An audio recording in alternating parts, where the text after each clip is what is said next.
World. Mm-hmm. Let's change the world as we know it. Let me get my little questions. Oh. I know, right? We're official. I think we're good. All right, YouTube. Installation number 001 of, I guess we'll call it Cowboy Conversation. Oh, all right.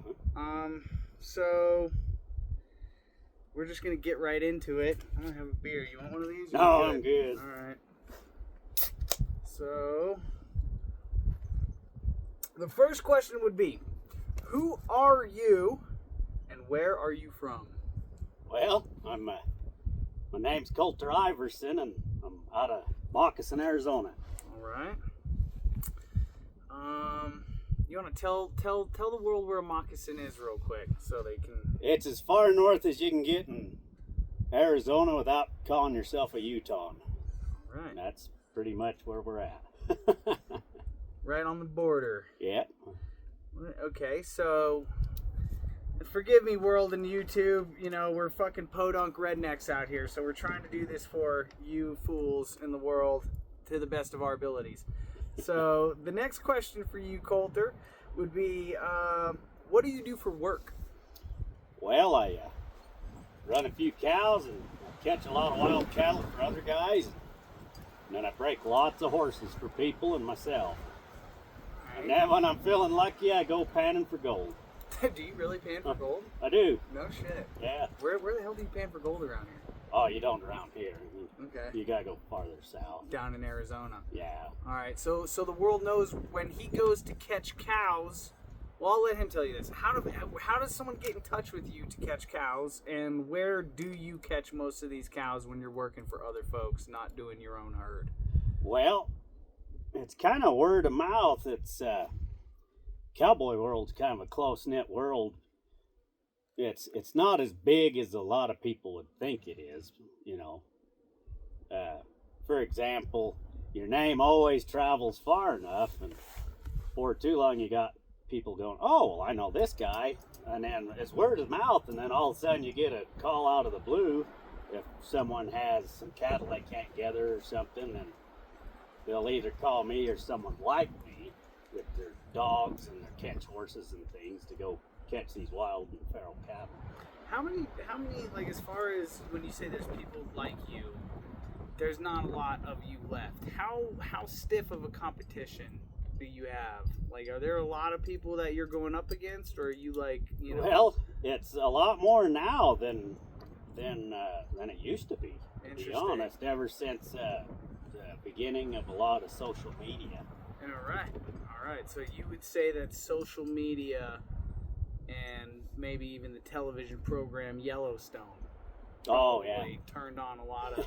Well, you got a lot of wannabes because of Yellowstone, but the real cowpunchers, I don't even know any of them that sit down and watch the damn show. Yeah, so. right. Okay, so as far as your competition goes, and you're saying social media has been able to get them to kind of show their talent, show their skill in the service they offer, and then other people, oh, you got a little puppy over there. Is that your new dog?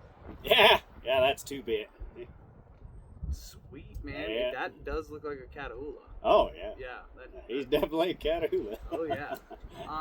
Okay, so you're saying social media has grown their ability to get work? Yes. Okay. Yes, and then, you know, there's a lot of ads out there, and then people that advertise for jobs. It's just made it to where it's easier and worse all at the same time, if that makes sense. Okay. If you're lucky enough, you can land plenty of work, but there's a lot more people wanting to do it now. Gotcha.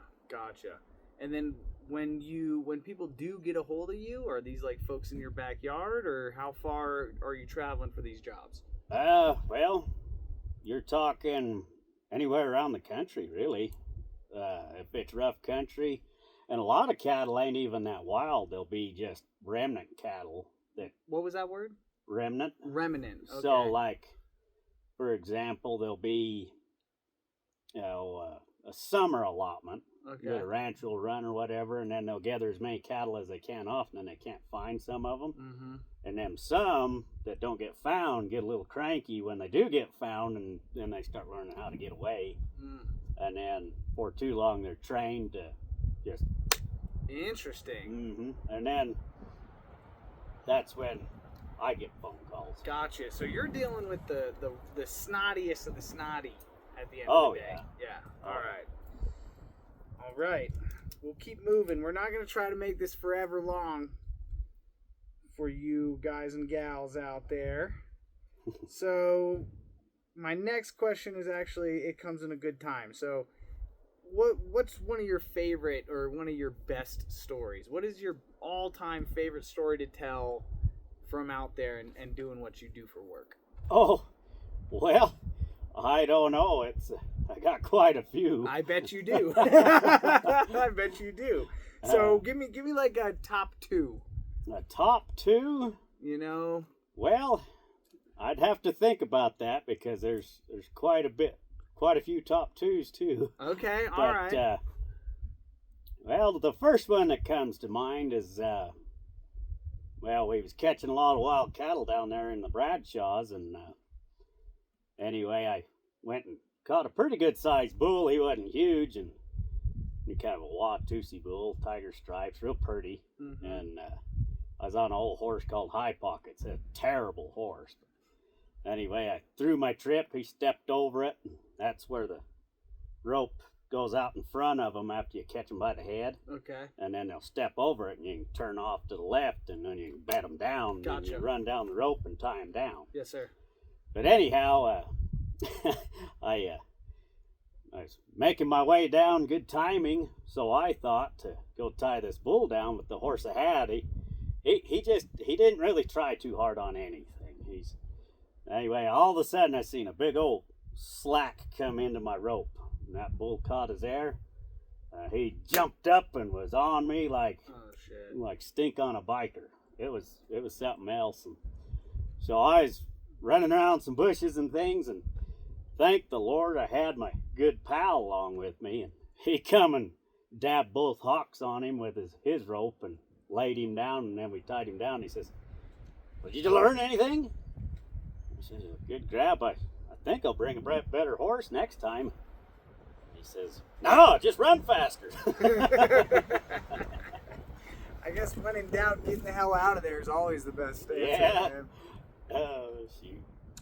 All right. So moving right on, we're gonna get into some cultural shit. Some of your take on the world we live in today. Oh, shoot. I know it. So today we're living in obviously a different time than most of history, right? And it's been accelerating really fast. So with the advent of, everything that you can possibly think of, from running water to the internet, to ID list voting, you name it, okay? All this. So what is one pro that you see out of the world we're living in today, and what is one con that you see in the world we're living in today? As a pro, as a cowboy, is the transportation. All right. You can get places when you need to get there a lot faster. Sure. And but as a con, I'd say the people's mindset in general. Right. All right. Everybody hates each other. All right. I was gonna ask you, elaborate on that a little bit. People's mindset. Well, it's even in I don't know. There's always somebody talking bad about somebody else. Okay. And it's kind of a virus if you think about it, because then it grows from person to person, and then you got a bunch of unhappy natured people, and then we wonder why we have so many problems. And a lot of people keep tabs on everybody else, and it's just something to talk about. They're not busy enough. Like in the 90s, we didn't have social media. Everybody was making a good living at their job. They was building something for themselves. Whereas now we have such an instant gratification on everything that the talent of the people's gone. We have AI everywhere, and but what it boils back to is everybody just loves the drama, and that's where I'm trying to get out of all the time. I Sure. start hearing that stuff, and it's like, well, even though I'm guilty of dabbling into it quite a bit myself, but I strive not to. Absolutely, and I understand it sucks your energy. Oh yeah, Yep. well, definitely, and then you don't perform as well on what you like to do, Sure. because it's always in the back of your mind that he said, she said this, and when it boils down to it, nobody really gives a shit. Right. But you just wake up in the morning and tell yourself that it's going to be a good day, and if you start hearing that kind of stuff, just kind of, take it with a cold shoulder and just not pay much attention to it. Roger that. All right. I thought that was great there. So let's go on to what do you think the future holds for us? What do you think the future holds for America and the world, and what do you think we have in store? Well, I wouldn't say that the world's gonna end overnight. I really think we got some hard times ahead of us, but we got to keep on living. And I know a lot of guys that were top hand preppers on everything and just was waiting for the scales to tip, and have died just an old age waiting for it. Yeah, you know sure, what I mean? sure, right. And but the world's always going through a hard time. Right. For example, World War I, World War II, but we always bounce back. Yes. So, and I suppose they've been, not only was it hard times, but I'm sure even during World War I, World War II, all throughout history, they've been going back to the Bible and saying, here we are, it's written word, the end of the world is here. And so yeah. I do believe that consistent hysteria of fear, has been perpetual throughout history, right? Oh, yes. Yeah. Well, nobody knows when it's gonna happen, so right. you just keep grinning and bearing. That's right. my opinion. So, again, these questions are just falling right into suit here. I love it. The Lord works, man. So while we're on the subject, what are the keys to happiness? What are your keys to happiness? Well, I try not to plan too far ahead. Okay. And I try not to live too far back in the past. All right. I'm more of a live in the moment type character. And as long as I can make somebody else's day, it's a good day. Right. I like that. Yeah. Hell, man, there's no better feeling than helping somebody out, even when it sucks while you're doing it. Oh, yeah. You look back and say, hell, I did all right. Oh, yeah. Well, the only thing you can take with you is your memories and your reputation. And if you got a sorry reputation and a lot of money, that money ain't gonna do you no good, and nobody's gonna appreciate your memory. So right. Might as well leave a good one. You're full of gems, sir. You're full of gems. Yeah, I've had people say I'm full of crap too. Likewise. Yeah. All right. So, what is your definition of a cowboy? Well, it's my all-time hero. Okay. Because not only are they stewards of the land, like, a lot of people say they're environmentalists. They don't even know the meaning of that word because they don't rely on the land to produce.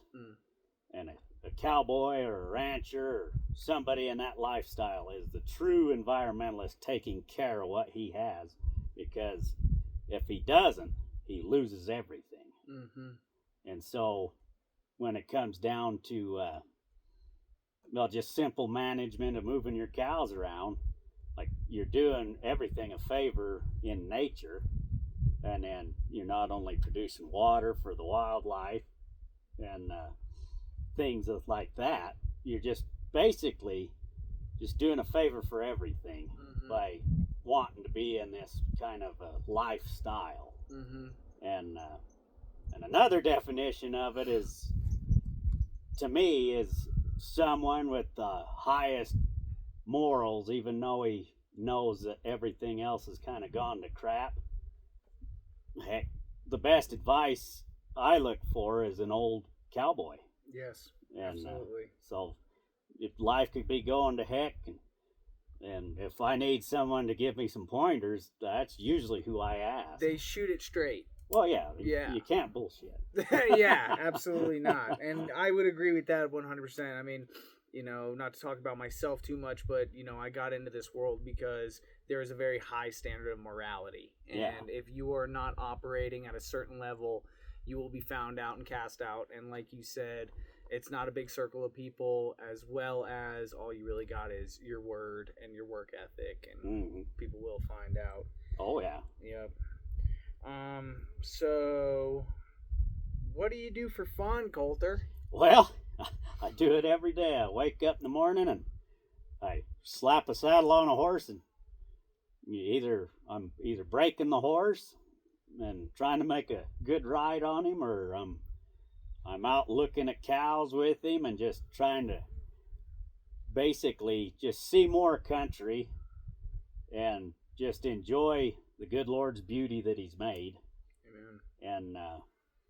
And I've always, well, to me, I've always found that it always looks just that much prettier on the back of a horse, and that's what I prefer to do for fun. All right, you're really living it. When you're breaking these horses, how long do you typically have a horse? Where do you acquire it? And then what do you do with it if you're either keeping it or getting rid of it? Get into the horse thing a little bit. Oh, well, a lot of times I'll pick up these horses that either buck someone off and they can't handle it, or they're just, you know, pretty bronky in general, and people are scared of them. And so I usually try to give them a chance to make a horse. And sometimes it takes, a good year or two of just messing with one, getting him to where he trusts you. Sure. And then if I decide it ain't gonna really make that great of a horse, why, I still use him. Mm-hmm. And then if I find a buyer that's looking for a horse, and I try to match, if I'm selling him, if I get to where I'm attached and really like him, I just keep him and Sure. use him all the time. But like I don't think I'd try to ever sell like a bronc to a trail riding lady. Sure. Because it will come back to bite you. Mm-hmm. And not only that, you can get somebody hurt doing that. Mm-hmm. Mm-hmm. And so if I can trade a bronc to a cowboy that kind of knows his way around a bronky horse, then, he's always up for grabs to a cowboy. I ain't going to get rich doing it that way. Right. But if I have a gentler one that, somebody that ain't quite as, agile, I should say, Mm-hmm. then I'll try to match up a gentler one with someone like that. Gotcha. So you're like horse broken, horse trading. Yeah. And then what would you say your average amount of time that you keep your own personal horse would be?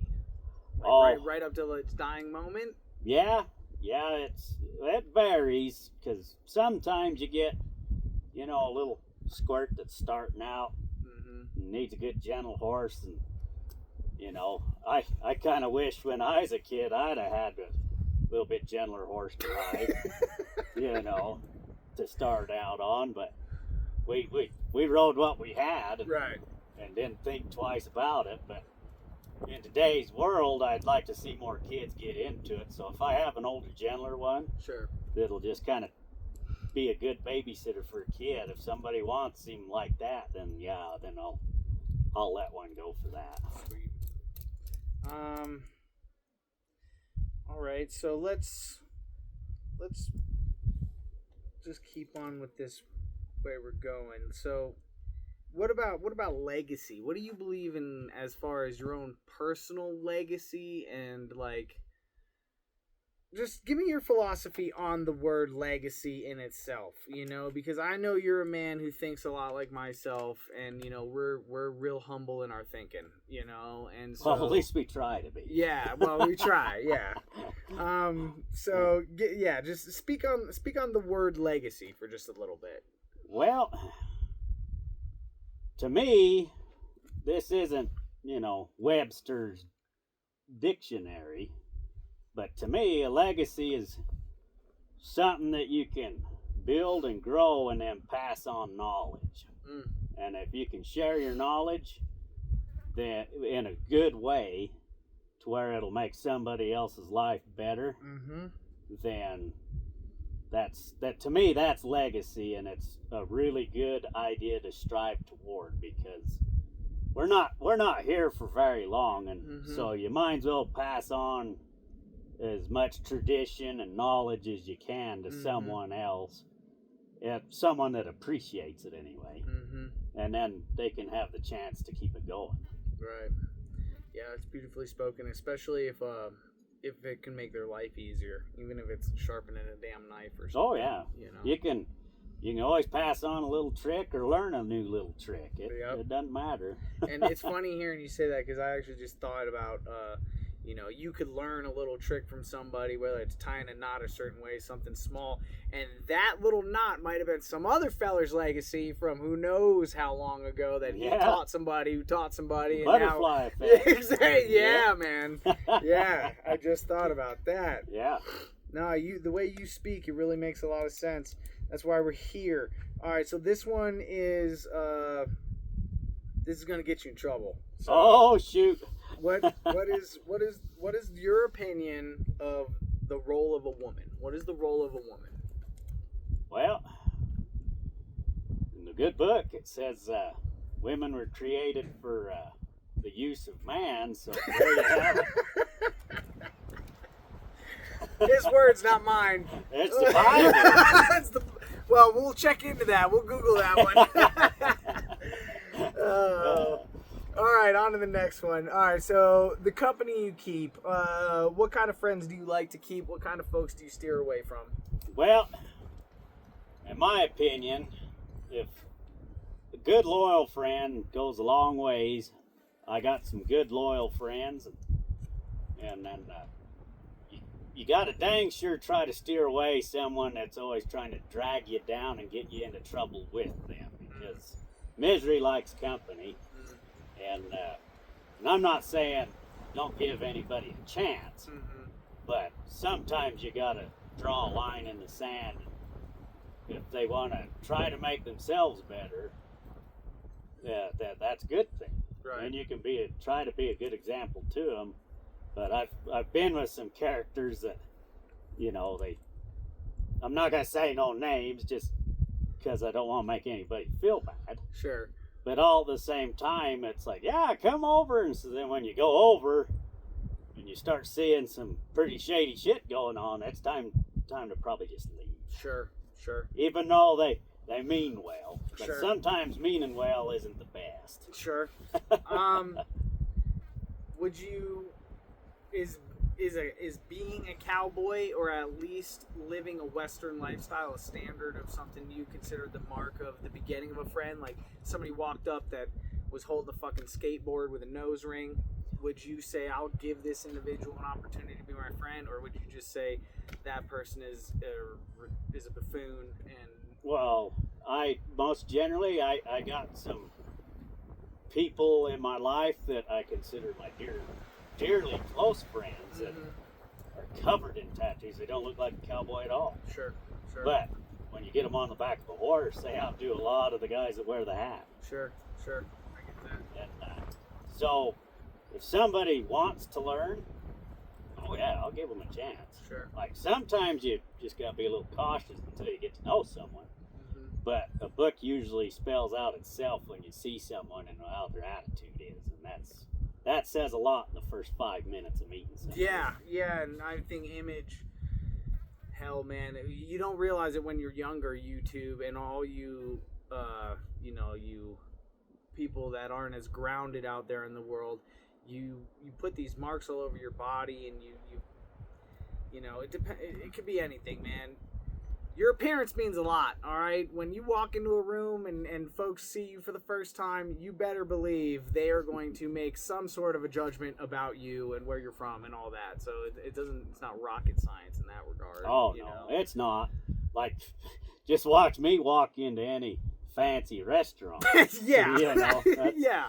That's one time, I'll tell you a story. One time we was down there to Phoenix, and I walked into that place, and it was a high rolling outfit. Mm-hmm. And people were offended that I was even in there. Mm-hmm. You know, granted, I had some kind of dirtier breeches on, but I was with my boss, and we just going to get something to eat. And Mm-hmm. he had money, and he liked to, what was his saying? He says, I don't eat to live, I live to eat. Anyway, so that's how we ended up over there. I was good with, Burger King or something. But. Right. I don't, dude. As I get older, I can kind of relate, man. I feel like, I can still live off of ramen noodles, but there ain't nothing better than sitting down to a big cut of meat or something. Oh, yeah. Well, it's even better when you raise your own. Yeah, that's something the whole world is missing. So let's get into that real quick. So there's a lot of stuff on the internet about cows, what's ethical, what's edible. So what are your thoughts on, where your meat's coming from and the treatment of the cows, and maybe a little bit of the confusion that people have from, cows fart and the whole world's going to shit because of it, and don't eat McDonald's, versus the type of cows you're raising and dealing with? Well, that's an interesting question, because we're going to cover a whole heck of a lot of ground. Sure. So when it comes to the cows ruining the world, that's a joke, because there used to be at least 8 times as many buffalo on this continent than there is the modern cow now. Mm-hmm. And they're even a bigger animal. They're going to fart way more. Sure. And so that's just a myth. Mm-hmm. That's just plumb silly. And then on a lot of the meat and what they're doing to it, especially here in the States, is they're importing more beef into the States than they'll actually let the American cow producers produce, just because of government regulations. So you're saying that they're importing more beef from outside of the United States, and they are clamping down on regulations in the United States, not allowing them to produce the amount of beef that we need? Mm-hmm. Exactly. Wow. Like, it's right there on any internet page when you look up beef, and that's why they don't label the beef anymore on country of origin. But like Australia, for example, have some of the biggest ranches in the world in Australia. 16,000 head is a normal ranch to them. Whereas in the States, you start hitting 1,000 head, you're kicking butt. Right. And but their main customer is the United States. And there's a lot of ranches in Australia. Right. And that ain't even counting the ones in Brazil and Argentina that are shipping to us also. And do you think that, like, are they getting more beef from out of country, you think, because they listen better to the regulations, versus the cowboys and ranchers in the United States give more pushback when they, try to put regulations on them? No, well, when it comes to that, I think the idea of it is we have so much more of a save the planet attitude. They use the anti-cow to, they're just a tool. A lot of your groups trying to save the land, they're being used, and they don't even know it, by a higher power that's in government that actually fund them. And this isn't just a conspiracy theory. This is fact. You can look up on where, like, departments and things are sending their money to these environmentalist groups and things. And so what it is it's a power struggle in the United States because we're actually the last true free country. And the best way to control a people is control the food supply. All right, that's deep. Yeah, we might have to do a whole separate episode on this where I can formulate some more in-depth questions so I can get some better, sharper answers as far as, dialing in different aspects. But my next page, again, the Lord works, man. My next page is actually about that. So. Oh, okay. So my channel is called Cowboy Prepper. So we try to talk about prepping or lack thereof. Yeah. And so you're somebody that, again, from your own, like when I saw you at the blacktop just now, I said that the questions might pertain to prepping, and your response was, I don't prep a whole lot. And so let's get into that philosophy on why you don't prep a whole lot, because if the shizzy hit the fizzy, if things got weird tomorrow, I would want a guy like you next to me a hell of a lot more than I would want somebody from Salt Lake City or Phoenix who's got all the toys. Yeah.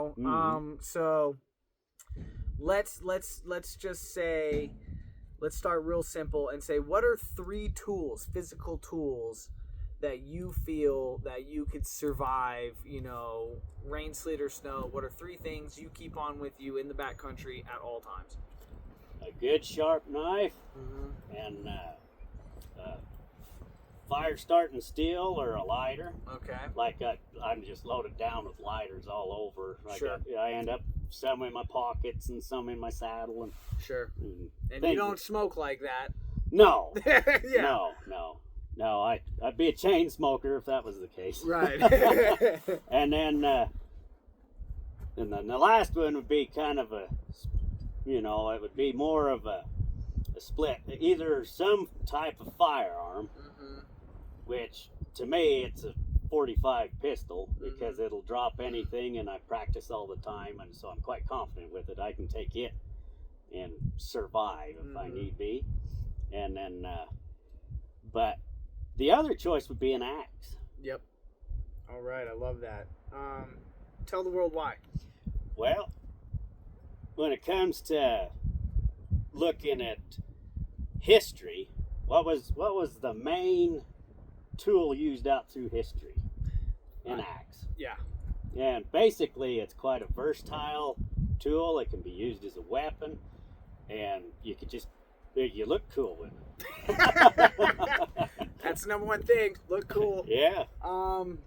All right. So yeah, I'm not surprised by any of those answers. I don't think a lot of these people will be surprised. Yeah. So along with those 3 things that you would need, what are 3 must-have skills that you think every Boy Scout to grown adult alpinist needs to know? Learn how to build a fire without a lighter. All right. Or a flint and steel. Like, get primitive. Learn how. Like, friction fires have been around since the dawn of man, really. And they ain't that hard to figure out. It's just practice. And then once you figure that out, yeah, you can survive pretty easy. Because once you get fire, you can, eat some pretty rancid stuff as long as you cook it. Right. All right, give me 2 others. So, another thing that, to me, for people to learn and thing is your directions. Okay. That's like the biggest deal. You never want to get yourself lost. I've been turned around a lot in a lot of country just punching cows going, where in the heck am I, Powerful, confused, but never lost. I always knew where north and south and east and west was, And so that's one of the main ones, that you don't ever want to get lost. Always have an idea where you're at.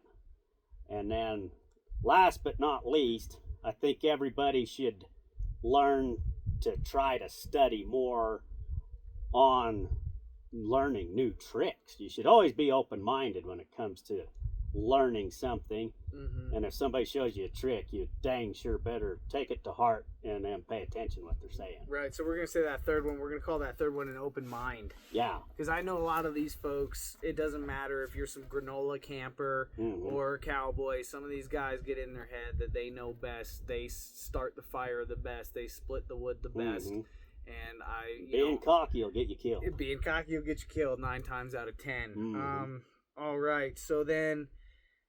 What do y'all do? What do you cowboys do when it comes to communication? Because, like, preppers are always talking comms and radios, and you got to have a ham radio. And, you know, how do you communicate with other fellers from over the ridge line? Well, or do y'all at all? Well, it depends. I've been on some ranches where we just have two-way radios, but I growed up not really carrying them around. I found them quite annoying. When they say, go ride a circle in this area, bring what you got, you just make sure you do it and go to where the holdup is. And then once you get to the holdup, you held up your end. And if somebody don't show up, then something obviously went really wrong. And it's kind of a pride thing to always, you know, handle your country and be there when you're supposed to be. And do you think the guys, the ranchers that do institute the walkie-talkies got like a control complex, or do you think it is like it serves a purpose on those bigger ranches? It definitely serves a purpose if you're on a piece of country that you don't know.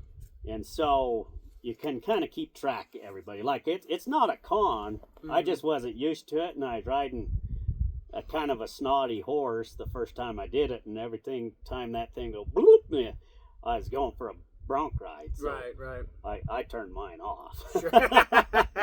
Okay. So the next one, you already said it, but I'll two-part this. Okay. What is your absolute favorite gun if you had to die with one? And then what about if you had $1 million and you could go buy any gun under the sun? What would you get? So what is your favorite gun to carry, and what is your favorite gun if you had $1 million to buy one? Well, my favorite one to carry is a 5.5-inch barrel 45 Colt. And then if I had $1 million to go buy another one, why, I'd probably buy another one. Well said. All right. What about food in the woods? What do you do when you're eating out there? Are you carrying it? Are you catching it? What are you doing in the woods? Well, like that's pretty interesting because each trip's a little different. Right. Like when I was working with my one buddy over there along the lake, why we was out there for months on end. Like a lot of times we take potatoes because you can bury potatoes. Interesting. Bury them. Yeah. Wow. We bury them, and then because you're on a pack trip. Sure. And a month at a time, you're gonna get a little bit creative. If you see a rabbit, you'll probably snare him with a snare and make some rabbit stew or something. But we tried to keep a high protein diet with a lot of meat. Okay. Lots of jerky. Okay. And it just keeps your morale up when you're getting enough protein. Sure. And not only that, nobody really wants to eat, hunter-gatherer stuff off the ground. Right. Do you always pack salt with you? Yes. Always packing salt? Yeah. What else do you pack with you whenever you head out? So you bring jerky? Do you bring any kind of crackers or cheese or any of that bullshit, or is it pure protein? Well, a lot of times, a lot of guys will just whatever they fancy. Like some guys like sugar, and so they'll have candy bars and things. I'm not really a fan of candy, and so if I have my chance to have a snack, heck, I'll just take a can of stew. Sure. And so, like, if it's just a day trip and we actually get a chance to stop and have lunch, that's what I'm having, is a can of stew, just because it's enough of everything. As a Georgian, I personally fancy peanuts. Well, there you go. Yeah. All right. So, our last, we're down to our last three. Summing it up here. So, food storage. You obviously can live off the land. You're not too worried about it. Do you store anything as far as prepping goes? Do you have beans set aside or Campbell's soup or some shit set aside? Or are you just to hell with it, I'll go gather it when I need it? Well, I think everybody, if they have the water and the time to grow a garden, I think they should. There for a few years when everybody was kind of questioning if it was really going to end, I was like, well, I got a little bit of time. I'll just grow a little garden, whatever. Just in case. You never know. But I was growing a garden, and there was a lot of beans I set aside, a lot of corn I set aside, and things of that nature. Just stuff that can keep it good and dry. Sure. Because your perishables are, a lot of canned goods. But yeah, look at history. Corn, it'll last a long time. Beans will last a long time. And so that's kind of my input on that. And then if you have a chance to make a lot of jerky, do that too. Yeah, I can relate. I believe in beans and rice, and I mean with beans and rice, you can do about anything. You can do a lot, right? And so I got plenty of rice and plenty of beans. Corn's up there. So my last two. The last one is gonna be community. What is your thoughts on like a prepping community? Would you, as somebody who has a community, you're in a different position than a lot of people, right? Like again, if the lights turned off tomorrow, you could holler at a few different people and live, not far from here and be just fine for a long time. Yeah. But that means that you would still be calling other folks, other fellers in, and you would need some sense of community. What do you suggest to people out there? Do you think they need big communities, small communities? What are your thoughts on that? I think it needs to be a tight-knit community. Like, very cautious of a new player in the game because you don't know what they're about. But all at the same time, you got to give them a chance. So, on tight-knit, that's probably a good idea. Because you don't know who's a plant from a different group on purpose or whatever. Sure. So cautious is good. Sure. But when it comes to community, that goes back into, setting stuff aside because you can always make your community better because you have stuff to trade with your fellow community members. And so everybody stays happy. If they have a side of smoked bacon that they've been hanging, you got some corn, they might want some corn after a while. Right. So I'm gonna boil that down to your main thing would definitely be sense of character, being cautious, and making sure that you're not having too big of a circle to where you can't register the people. Exactly. Okay. And then my last question for you, perhaps the most important. This one could also get you in trouble these days. Oh. It shouldn't, but. What's your thoughts on being a Christian in today's day and age and, living in the perpetual end of the world? What is your thoughts on Christianity and what's going on with the church right now? Or being a Christian? Well, it's our last hope at the end of the day, really. It's what still makes the world go around. Everybody, I'm not as religious as I should be, but I always go back to it at one time or another because I use a lot of history in my thought process. When did mankind in Europe start to advance? Like really advance? And after the Bible came in? Yeah, after Christianity started to spread. Sure. Everybody had something they could agree on, morals. And then you had the Renaissance era. It was everybody wasn't busy killing each other. They was studying medicine because there's enough disease going around. And like all your famous old school inventors came in that time period, and your artists came out of that time period too, because there was a peace in the culture that Christianity brought along. It all just wasn't war based. Even though there was wars still going on, they all had something in common, was the morals. So you think that we as a human species would all get along better if we all had a similar faith? Yes. Or what if everyone just had some sort of moral compass at all, some sort of faith in general? Or would you equate them as the same? Or well, it just goes back to the, you know, the idea of treat others as you'll be treated, and things just work out better that way. Sure. Because, you know, if you live by that standard, which I really am rusty at it myself, but I'm trying. Sure. But to me, if, you know, you're not only being good to people, but people remember, you know, folks that treat them good. Sure.